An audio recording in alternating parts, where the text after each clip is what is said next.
बिस्मिल्लाहिर्रहमानिर्रहीम। अस्सलाम वालेकुम दोस्तों और मेरे मोहतरम काश्तकार भाइयों, मैं हूं आपका मेज़बान सदाकत अली और एग्रीकल्चर रेवोल्यूशंस में आपका खुशामदीद। आज की इस वीडियो में हम बात करेंगे धान की फसल पर जिंक के हवाले से कि इसे कब इस्तेमाल करना चाहिए, कितनी मिकदार में इस्तेमाल करना चाहिए और क्यों इस्तेमाल करना चाहिए। तो इससे पहले मेरा काश्तकार भाइयों को यही मशवरा होता है कि किसी भी खाद या किसी किस्म की खुराक डालने से पहले अपनी ज़मीन का तजिया ज़रूर करवाएँ, मुआयना ज़रूर करवाएं आया कि उसकी ज़मीन में उसकी फसल के लिए उनको पौधों को उस चीज़ की ज़रूरत है या नहीं। तो इसके तयन के बाद ही फैसला करें कि आया वो अपनी फसल में ये खुराक डालें या ना डालें। तो इस हवाले से हम आज बात करेंगे कि हमारे धान के पौधों को जिंक की ज़रूरत है या नहीं। तो उस हवाले से कुछ अलामात हैं, उन अलामात को देखते हुए हम फैसला कर सकते हैं। तो इन अलामात में ज़्यादातर ये देखा जाता है जो पौधों के निचले हिस्से हैं वहाँ पर स्याही माइल के भूरे धब्बे बनना शुरू हो जाते हैं और आहिस्ता आहिस्ता करके वो जो धब्बे हैं ऊपर वाले हिस्से पर पहुंचना शुरू हो जाते हैं, ऊपर वाले हिस्से पर ज़ाहिर होना शुरू हो जाते हैं।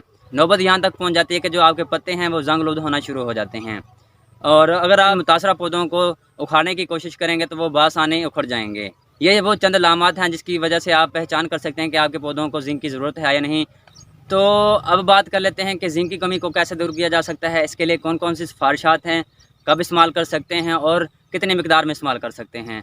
तो ज़राई माहिरीन के तजर्बों से ये बात साबित हुई है कि अगर काश करने के 2 हफ्ते के बाद अगर जिंक सल्फेट 200 ग्राम 33% वाला फीमला नर्सरी इस्तेमाल करें तो इसकी कमी को दूर किया जा सकता है।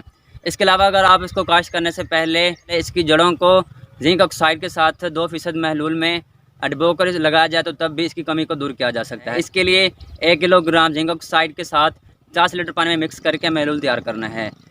जिंक की ये मिकदार आपने तब इस्तेमाल करनी है जब आपके पौधों में मामूली कमी होगी। तो अगर आपके पौधों में ज़्यादा कमी है, आपके पौधों को ज़्यादा जिंक की ज़रूरत है तो आपने करना क्या है कि 33% वाला जो जिंक सल्फेट है वो 6 किलोग्राम के हिसाब से इस्तेमाल करना है। 27% वाला आपने 7 किलोग्राम फी एकड़ के हिसाब से इस्तेमाल करना है और 21% वाला जिंक सल्फेट आपने 10 किलोग्राम फी एकड़ के हिसाब से इस्तेमाल करना है। तो ये थी चंद जिंक के हवाले से सिफारिशात कि आपने कब इस्तेमाल करना है, क्यों इस्तेमाल करना है और जिंक को इस्तेमाल करते हुए आपने पौधों की ज़रूरत को कैसे पूरा करना है और अच्छी पैदावार लेनी है।